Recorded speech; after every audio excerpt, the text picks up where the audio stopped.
Oh my god, I'm a little bit nervous for this one because it's going to be low-key controversial, but in the best way possible. Because guys, I've been a stripper for the last 6 years, and it's come to my attention that most of you don't realize how to get a rich man. Not only how to get him, but also to get him to spend money on you, value you, treat you well, the whole lot. And a lot of you miss your opportunity. Number one is very obvious, very simple, but be aware of where you're hunting for your men, because a finance bro who's going to treat you nicer and spend more money on you, which is the experience that I've had, don't kill the messenger. Your finance bro is not going to be down at the local pub. Uncle Joe is going to be at the local pub, not the finance bro. Go to the financial district, go to the bars and clubs there. Tip number two, this is where we get into the juicy nitty gritty. And I described it as, you have to swing your big old dick around. Huh? That works the best. Yes, it does. Now, what I mean by swinging your big old dick around is you have to be comfortable with a bit of social friction in order to voice your opinion, your needs, your feelings, regardless of who's around you. It's kind of like a bit of social audacity. I'm not saying be rude, read between the lines. Let me give you an example. Literally last week, I was approaching 2 different customers. Both of them, I had to walk away because boring as fuck. I approached the third, and what was on my mind was, are you gonna be boring like the rest of them? Are you actually fun? And he humored me back, because what it did was create a little bit of social friction and present a little bit of a challenge for him, like a playful challenge. And that is what creates chemistry. Chemistry isn't created through smooth talking and, hi, how are you? Where are you from? That's boring shit. Nobody remembers you when you say that. When you're around people of like high status with a lot of money, we tend to subconsciously like censor ourselves a little bit. That's actually the mistake that everybody makes. People are interested in you when you're a little bit unpredictable. For example, I had this one guy, we got on again like a house on fire. He agreed to go for yet another dance with me, obviously, another VIP. We came to the ATM. He's rich, right? He's like rich. He pulls out a stack. Out of that stack, he gives me an agreed upon amount to me, to my hands. It's obviously, the stack that he gives me is obviously a lot lesser than the stack that he has in his hand. Look at my stack. I look at the stack that's left in his hands. I pause for dramatic effect, look him in the eye, give him a smile, and I'm like, give us more then. What did he do? He gave me more money. It worked. It worked. Everybody wants to know what I would do if I didn't win. I guess we'll never know.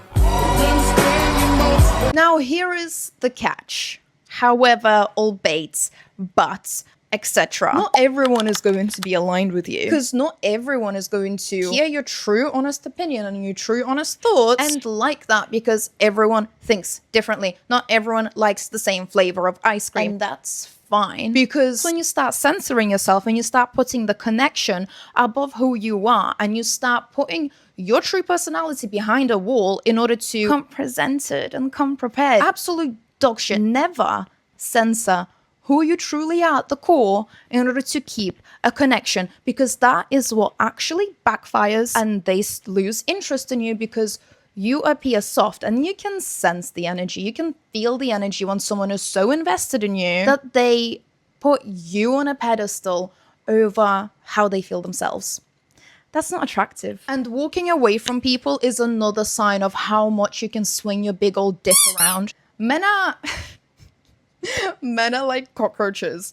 You stomp one out, another one appears.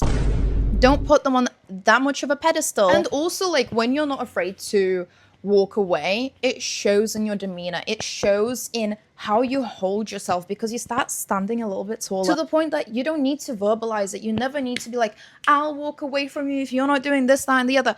People can sense your energy. They can sense that too. Don't give yourself these bullshit excuses of like, oh, well, maybe, and maybe he'll change, and like, maybe I misinterpreted. Your gut knows.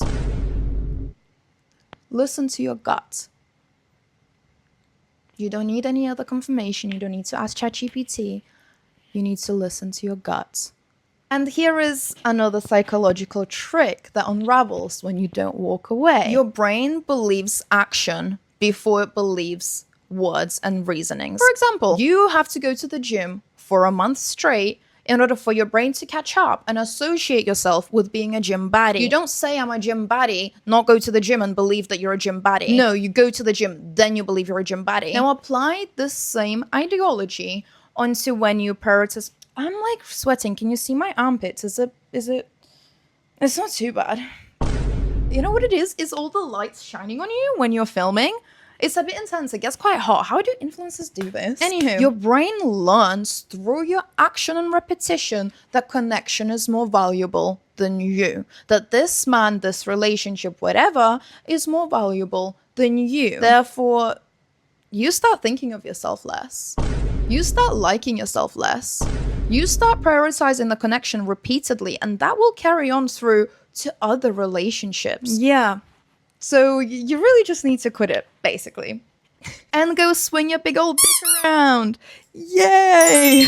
I also have a free PDF which will help you swing your big old dick around. And it's called Read This Before You Text Him, because sometimes you need to come back to dick swinging before you reply to his text. And this is exactly what my free PDF teaches. Anywho, I hope you enjoyed this video. Thank you so much for watching, and I'll see you again next week.